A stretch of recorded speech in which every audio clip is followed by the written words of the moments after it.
Sekarang saya akan kasih lihat dulu Kali Linux makhluk apakah ini Kali Linux. Kalau kita klik application, nah biasanya kalau kita pakai sistem operasi biasa, kalau kita klik application keluarnya Office, keluarnya buat nonton video, keluarnya buat dengerin lagu dan sebagainya. Nah kalau di Kali Linux pas kita klik application, aplikasinya aneh nih. Ada information gathering, vulnerability analysis, web application analysis, database assessment, password attack, dan sebagainya. Dan ini aplikasinya dari kata-kata, dari judul yang dipakainya kelihatan sekali bahwa ini aplikasinya adalah dipakai untuk melakukan serangan. Jadi aplikasinya udah buat nyerang sih sebenarnya. Jadi yang di atas ini buat serangan, yang bawah ini forensik. Jadi ada dua aplikasi utama yang ada di Kali Linux, yang satu buat nyerang, yang satu buat cari barang bukti. Kalau kita perhatikan baik-baik di sini tidak ada aplikasi untuk cyber security-nya, nggak ada. Jadi cyber security-nya memang adalah aplikasi yang ada di server, bukan di Kali Linux. Jadi si admin jaringan harus ngerti server, cyber security dan sebagainya. Oke. Saya akan kasih lihat sedikit aja bagaimana cara. Ini saya overview dulu ya. Information gathering pada dasarnya adalah melakukan mata-mata. Server ini yang punya siapa sih? Nomor teleponnya berapa sih? Alamatnya di mana sih? Siapa yang tanggung jawab sih? Ini information gathering. Kita perlu melakukan mata-mata untuk melakukan profiling tentang sasaran. Kemudian selanjutnya kita melakukan vulnerability analysis, analisa kelemahan dari si server yang kita akan serang. Harus dianalisa dulu kelemahannya, dan ini sebetulnya melanggar hukum. Ini udah melanggar hukum yang ini ya. Kalau ketahuan ada di Undang-Undang Informasi Soal Transaksi Elektronik, kalau ketahuan urusannya 600 juta, denda 600 juta dan 6 tahun penjara. Oke. Tapi kalau buat latihan aja, makanya saya tadi menjalankan server buat korban, buat latihan. Kemudian kita analisa aplikasi web yang dijalankan di ujung sebelah sana. Dia pakainya apa? WordPress. Di situ ada WP Scan, WordPress Scan, ada Zap, ada segala macam. Jadi kita bisa menganalisa aplikasi yang ada di sebelah sana. Kelemahannya apa aja. Kemudian kita bisa hajar database-nya juga.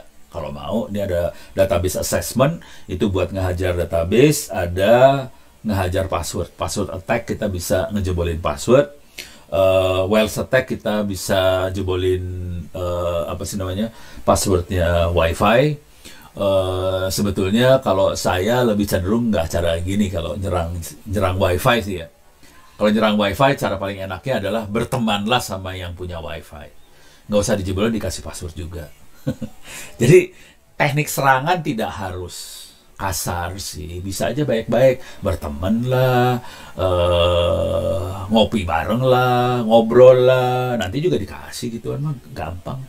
Oke. Kalau saya gayanya gitu sih sebenarnya, berteman aja. Ngapain gue serang? Jadiin teman aja. Kalau serang kan jadi musuh. Mendingan berteman. Kalau berteman jadi sahabat, apa-apa dikasih gratis. Kebanyakan orang maunya nyerang. Salah cara lu. Kemudian reverse engineering. Kalau reverse engineering tuh gini. Kalau ada virus misalnya .exe, kita pengen lihat isi source code-nya, kita melakukan reverse engineering. Exploitation tools itu buat nyerang juga, bisa macam-macam. Dan ini adalah yang paling parah dari semuanya, exploitation tools. Di sini ada Metasploit Framework, ada MSS Payload, ada segala macam. Nah, ini makhluk ini yang parah banget karena dia bisa bikin bermacam-macam serangan. Terutama yang Metasploit Framework sama MSS Payload ya, itu buat bikin serangannya parah banget. Dia bisa segala macam serangan, dan ini ribuan jenis serangan bisa dia buat sih sebenarnya, termasuk membuat trojan, membuat segala macam.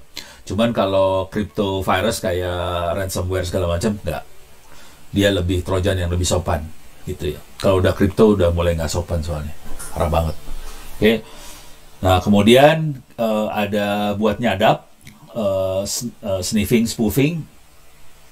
Spoofing itu lebih berbahaya lagi karena kita bisa melakukan di sini, Nah di sini ada MITM proxy, bisa ada MAC changer. Nah ini nggak ada di kuliah sih sebenarnya, tidak saya masukin ke kuliah karena terlalu berbahaya sekali.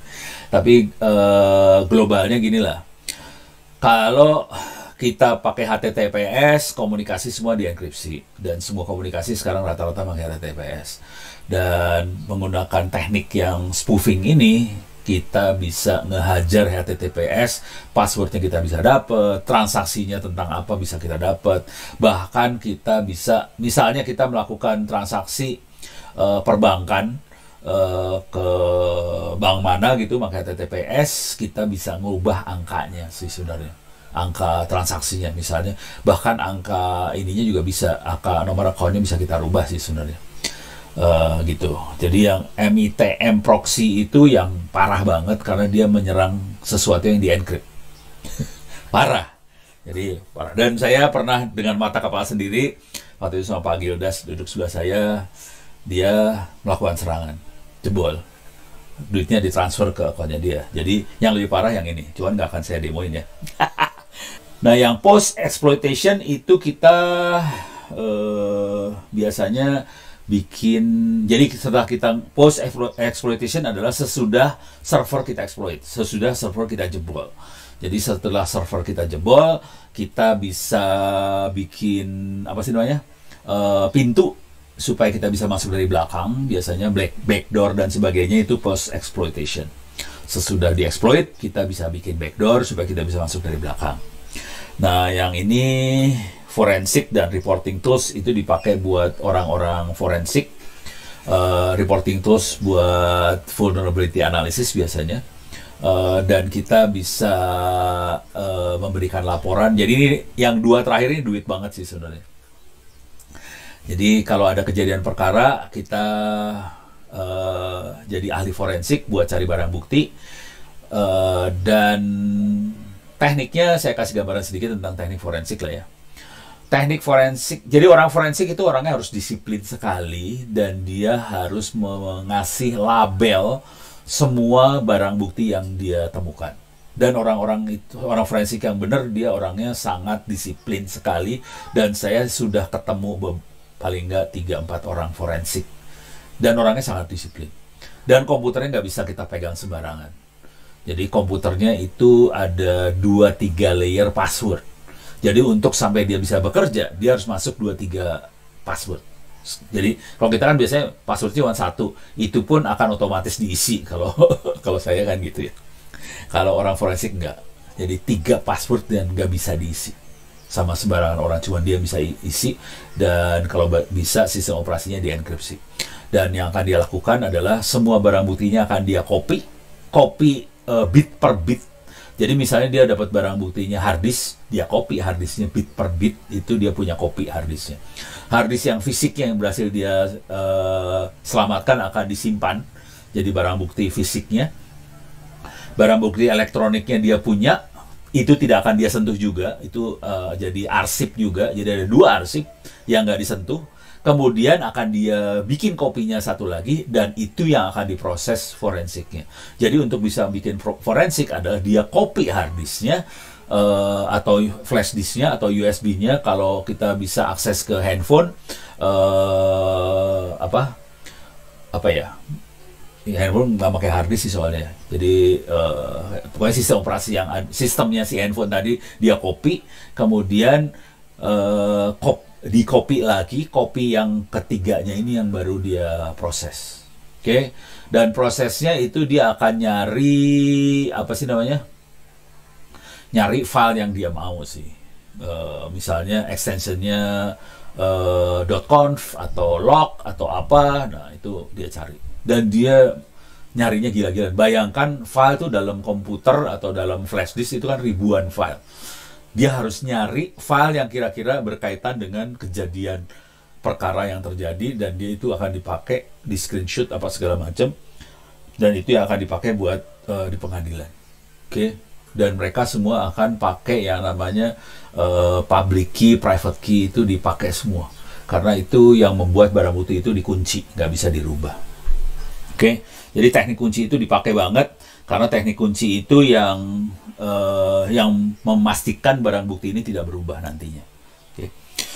Kalau reporting tools itu biasanya untuk vulnerability analysis. Jadi kalau kita sedang menganalisa sebuah situs, kelemahannya ada di mana aja, nah di sini kita pakai reporting tools tadi. buat analisa situs yang bermasalah tadi. Nggak harus bermasalah sih. Kadang-kadang kita dibayar buat analisa situs tadi. Oke. Sebelum terlalu jauh, saya kasih ini dulu ya, kasih tahu harga. Biar tahu Anda harganya berapa ini ilmu ini ya. Forensik itu harga tergantung Anda dapat kerjaan forensiknya dari mana. Biasanya kalau dari Republik Indonesia itu biasanya dari aparat, dari polisi, kita biasanya nyebutnya coklat, dari polisi. Itu tetap harus dikerjakan, itu buat naikin ratingnya kita. Jadi kalau mau naikin nama, kerjakan kerjaan-kerjaan yang datangnya dari polisi, dari TNI, dan sebagainya tadi. Itu buat naikin nama. Setelah nama naik, dan kita punya kenalan dengan polisi, aparat, dan sebagainya, baru kita bisa ngerjain kerjaan-kerjaan yang lebih dahsyat. Kerjaan yang lebih dahsyat itu datangnya dari bank biasanya. Bank, perusahaan swasta, yang paling tinggi ratingnya biasanya bank. Untuk satu barang bukti, satu kejadian, bukan satu barang bukti, maaf, satu kejadian, misalnya ada pencurian atau apa segala macam, bank itu seringkali bersedia membayar sekitar 100 sampai 200-an juta ya untuk satu kejadian perkara, untuk dapetin barang buktinya. Nah, barang buktinya bisa banyak sih. Nah, kerjaannya rata-rata sekitar seminggu. Jarang yang sampai 2 minggu, jarang. Tapi rata-rata seminggu udah dapet tuh barang-barang buktinya. Dan ini lumayan ya. Jadi kita rate-nya sekitar 100-200-an juta per minggu. Bayangin. Parah, forensik paling parah. Nah, selanjutnya adalah auditor. ISO 27001, ada vulnerability analysis. Ini rate-nya puluhan juta sih. Tergantung tingkat pekerjaannya. Kadang-kadang ada yang sampai bulan, 3 bulan. Kalau kita ngaudit tuh bisa bulanan ya, 3 bulan dan sebagainya. Kalau udah yang serius banget, yang saya bulanan gitu, kadang rate-nya biasanya naik sih. Sampai ratusan juta juga sih. Oke. Tapi itu tergantung ininya, tergantung keahliannya kita, ratingnya kita. Piawai apa kita, nah itu naik. Jadi sarannya sih pelan-pelan semua dikerjain. Jujur, hacking itu paling bawah. Ya lumayan lah. Biasanya teman-teman masuknya ke arah bug hunter gitu ya. Jadi nyari bug itu ya lumayan lah. Bangsanya 1 juta, 2 juta, 1 hole, 1 bug itu dapat. 1 juta 2 juta dapat ya. Nah, bayangin waktu itu siapa ya? Anaknya dosen ITTS, siapa lupa namanya. Anak masih SMA, dia dapat ratusan hole, ratusan bug. Ya bayangin kalau 100 bug kan jadi 100 juta ya. Pusing, yang membayarinnya puyeng. Jadi bug hunter tuh lumayan, tapi di bawahnya forensik, di bawahnya ini, di bawahnya auditor ISO 27001. Cuman untuk bisa forensik, bisa ISO 27001, Anda harus bisa hacking. Jadi hacking tetap harus belajar, karena kita tidak mungkin mengerti yang namanya cyber security tanpa ngerti bagaimana seorang melakukan serangan. Jadi belajar nyerang dulu, belajar cyber security, belajar forensik, belajar ISO 27001. Kebayang ya udah ilmunya? Jadi kalau ada pengen belajar hacking silahkan, tapi saya harus ngomong terus terang jujur, rate-nya paling rendah sih dari semuanya. Kita-kita yang udah senior rata-rata masuknya ke forensik, masuknya ke cyber security. Rate-nya jauh di atas itu. Tapi ya harus lewatin hacking dulu sih. Anda harus bisa jadi hacker dulu, baru bisa masuk ilmu-ilmu yang harganya mahal.